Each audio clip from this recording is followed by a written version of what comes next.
నేను మీ ఓడిని అనుకోండి నాకు ఓటు అయింది అన్నాడు. అసలు ఈ ఊరోడా రేవంత్ రెడ్డి?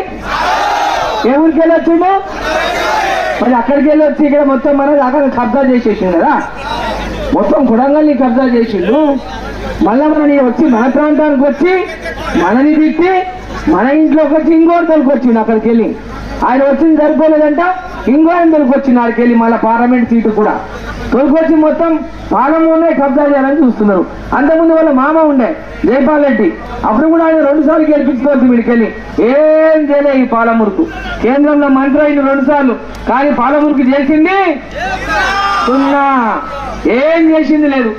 ఈ రోజు ఈ ప్రాంతం బిడ్డ, మీ అందరి యొక్క అక్క, మీ ఆడబిడ్డ అరుణమ్మని భారీ మెజార్టీతో గెలిపియాలి, పెద్ద ఎత్తున గెలిపించి మన పాలమూరును అభివృద్ధి చేసుకోవాలి, మన కొడంగల్ని అభివృద్ధి చేసుకోవాలి. ఈడ రేవంత్ రెడ్డి మన అన్ని శంకుస్థాపన చేసి